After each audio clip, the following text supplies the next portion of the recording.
right, we'll call this meeting to order. This is Monday, May 4th, 2020. We're meeting through Zoom. I'll ask for people to stand and we'll do the Pledge of Allegiance.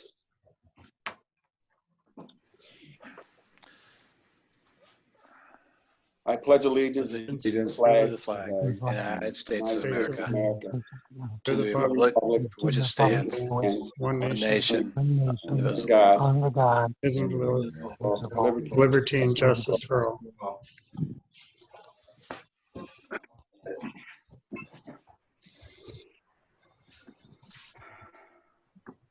Thank you. I'll ask for the roll call, please. Ellery, Here. Kinsfater, Here. Koopa, Here. Laporte, Here. McCartney, Here. Watt, here. Peter, Here. all present, Your Honor. Thank you. Go to number 4, consent agenda, City Council minutes of April 20th, 2020. Regular meeting recommendation, approve. So moved. Or Motion is made, support. Any questions, comments? Call the roll, please. Kinsfater, yes. Koopa, Yes. Laporte, Yes. McCartney, Yeah. Watt, Yes.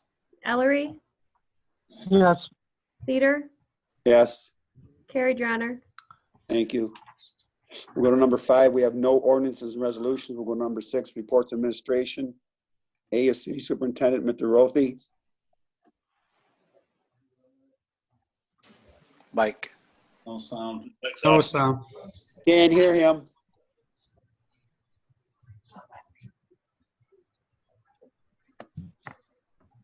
Can you hear me now? Yes. Yes. All right. So 2 updates for council real quick. First, actually 3. The first is the 2020-2021 fiscal year budget was, I delivered that to you via email today for your review. You will be getting the hard copy version tomorrow. The police will be dropping that off at your house like they do with the other council packets. I invite you to take the next 2 weeks to review the document, and on our May 18th meeting, we will have the public hearing so the public can comment on the budget, and I will also be delivering a presentation on the budget as well. Very important when you're reviewing the budget and you get your materials, there is a memo, a few memos tucked into the folder of the binder. The one in front, please read that first. There were some changes to the budget format necessitated by the Michigan Chart of Accounts. So please read that first, and that'll help answer a lot of questions you might have regarding the budget.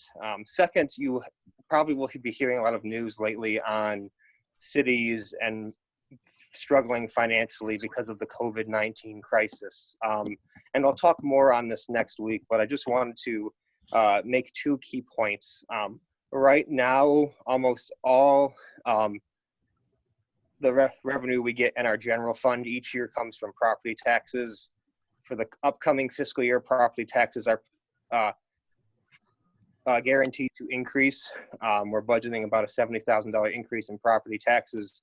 We are not reliant on income taxes like is Detroit and Port Huron, so we aren't going to be seeing, massive revenue decreases from income taxes because we don't have income taxes. Property taxes are very stable, and the causes of this economic crisis, unlike in 2008, are not as intimately connected with the housing market when that took a dive in 2008. So right now I'm anticipating that property taxes will remain stable at least for the next 1 to 2 years.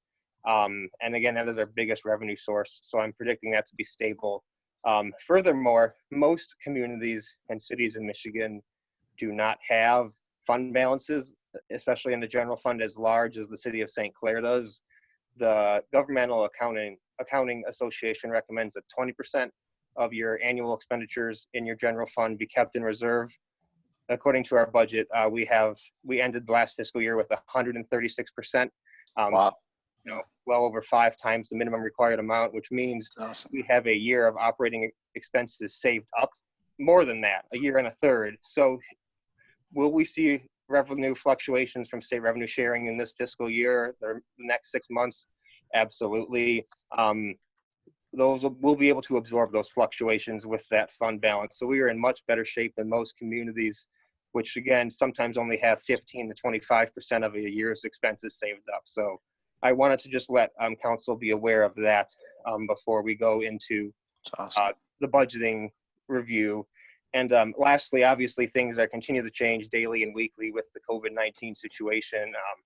It's likely that things are going to begin opening up more. What that means for City Hall and city operations is still being taken on a day-by-day basis. And again, by the next time we meet, I'm sure things will have changed both in City Hall and in the world around us. And with that, that concludes my report. Any questions from Mr. Rothy?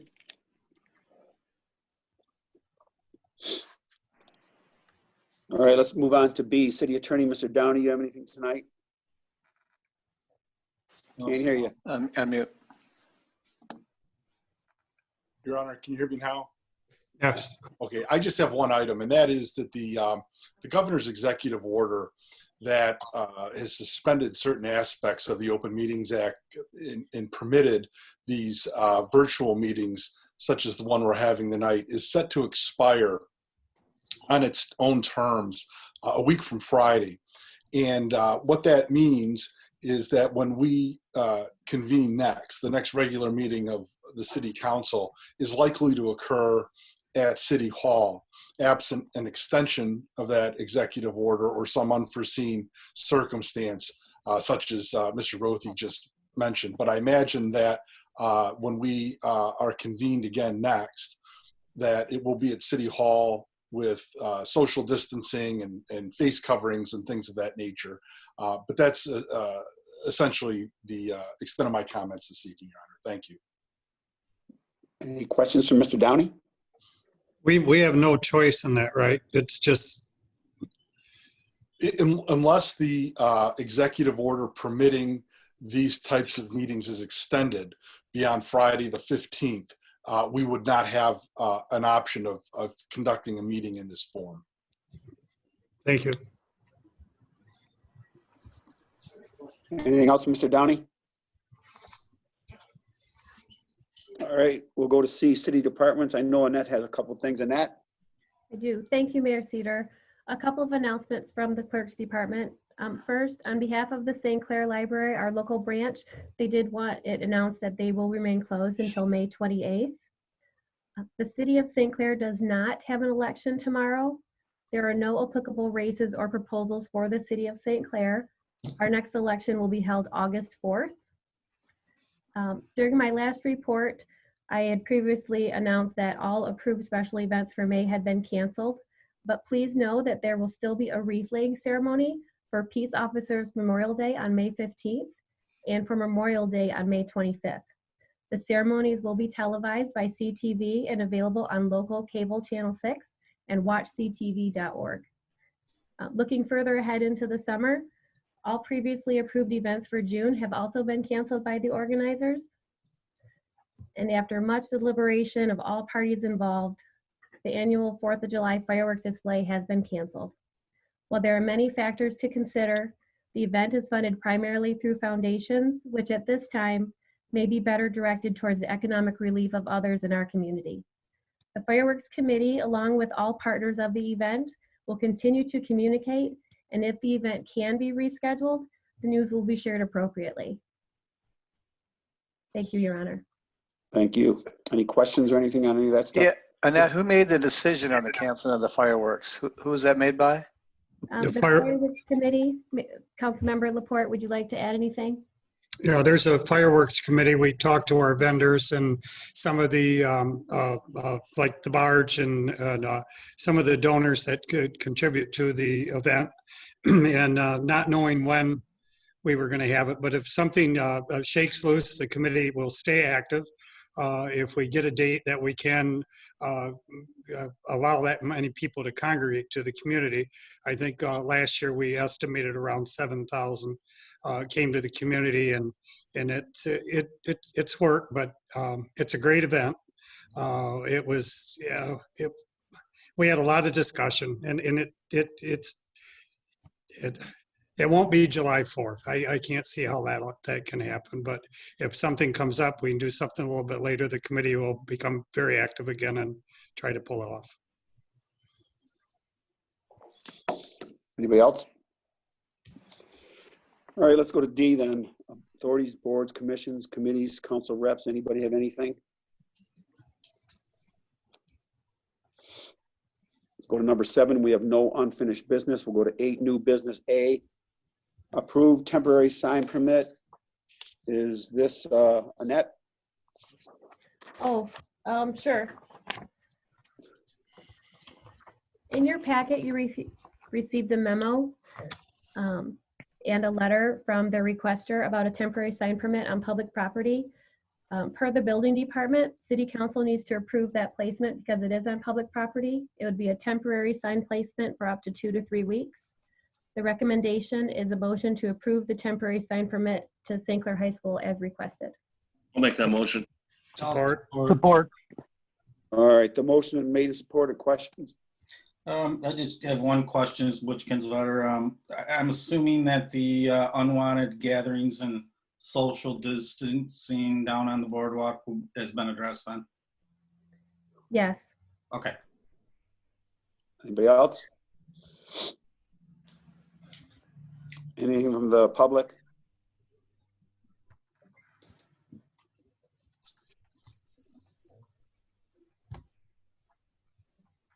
I see no questions from the public, Your Honor. All right, call the roll, please. Kufa, Yes. Laporte, Yes. McCartney, Yeah. Watt, Yes. Ellery, Yes. Kinsfater, Yes. Peter, Yes, carried, Your Honor. thank you. Thank you. All right, let's go to B, approved contract modification number 5 with IPR. Mr. Rothy. Yes, 1 second, Your Honor. Let me make sure the microphone settings are good. Okay, can anybody hear an echo? No. No, No. sounds good. Okay.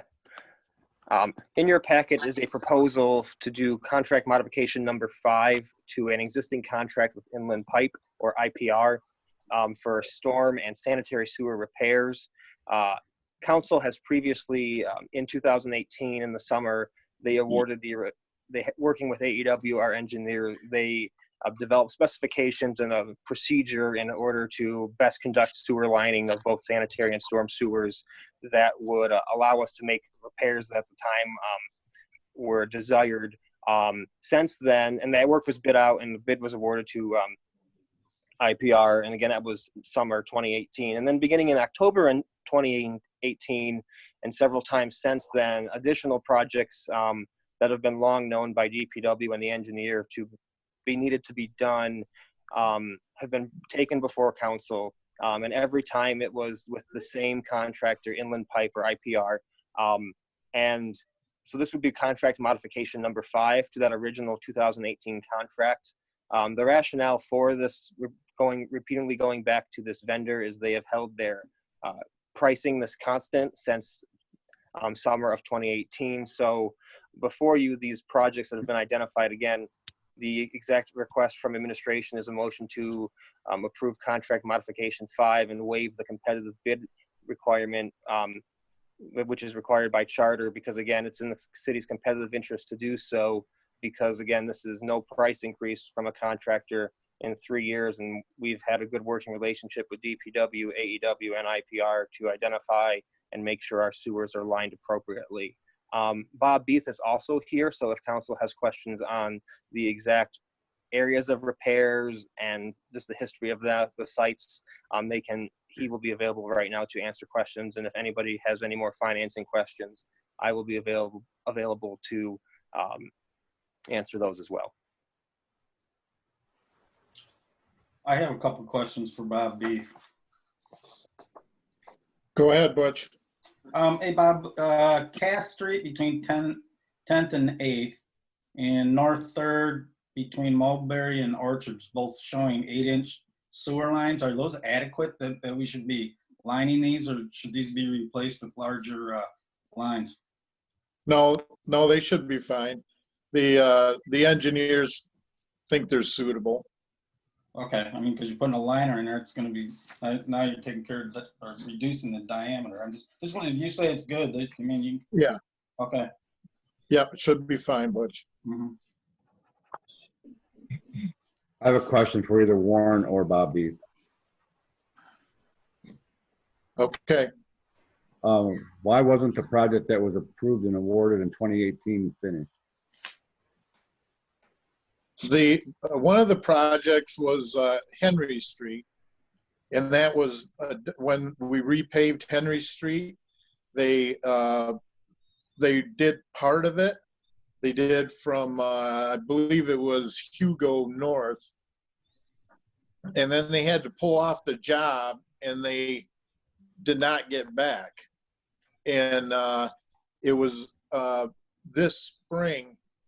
I told the engineers that either they come back and finish the job or we would seek another contractor. And evidently their thinking was the project was too small at that time. They didn't want to come back and do such a small project because they have to move so much equipment and that. And I told them that was unacceptable because it was a larger project when they bid it. They needed to come to town and get it done. So that's what happened with that one. Thank you. I'd make a motion to approve. Support. All right, the motion is made by McCartney, supported by Kufa. To award the contract to IPR. Is there any questions or comments? Part of that motion, waiving competitive bid. I can amend that motion to waive competitive bids and accept the motion or the quote as presented. I'll support. All right. McCartney and Kufa. The amount of the contract is $152,960.17. Is there any other questions or comments? Anything from the public? I see no questions from the public, Your Honor. All right, call the roll, please. Laporte, Yes. McCartney, Yes. Watt, Yes. Ellery, Yes. Kinsfater, Yes. Kufa, Yes. Cedar, Yes. carried, Your Honor. All right, thank you. Let's go to number 9, claims and accounts, April 23rd, April 30th, 2020. I have a question on 2 items, Your Honor, if I may. Yep. Check number 50180 and check number 50182. They're both of those are for web hosting at the harbor and golf course, and I'm wondering why we have 2 different vendors at the same amount doing the same thing. I can answer that. 1 second. So the reason why there are 2 checks is because when the check was being inputted into our accounts payable system, the wrong vendor name was inputted into the system. Instead of, it should not have gone to Bob Orchard, rather it should have gone to the Web Nomads LLC. And if you notice, there's a little V next to the first check, the 50180. That indicates that check is voided, and that also shows in the grand total of check disbursements below. So again, there was a clerical error in inputting that check. There's only been 1 check for $900 issued, and the other one was voided. Thank you. With that, Your Honor, I'd make a motion to approve claims and accounts as presented. All right, the motion is made and supported. Questions?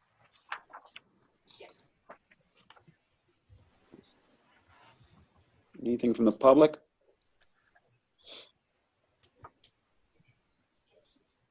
I see no comments from the public, Your Honor. Call the roll, please. McCartney, Yes. Watt, Yes.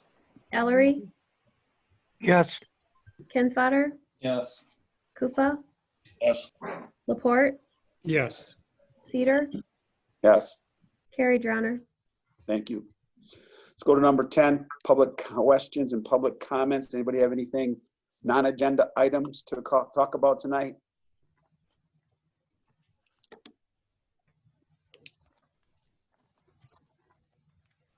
If a member of the public wishes to speak and they're on their phone, they can do so by hitting *9 to raise their hand, and their microphone will be unmuted.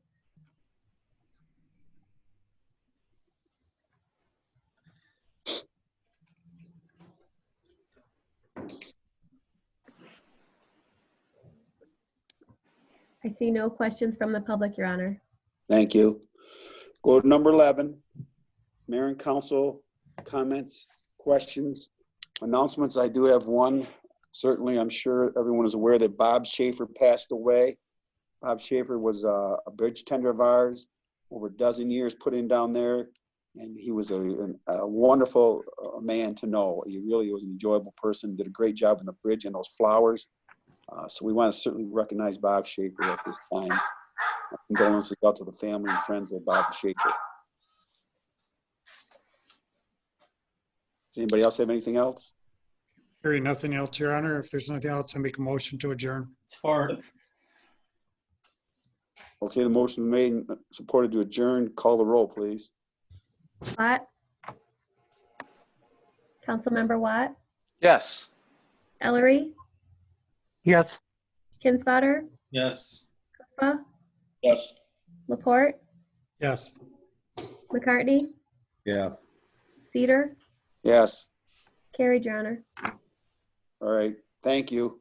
Thank Thank you, you. everyone. Thanks.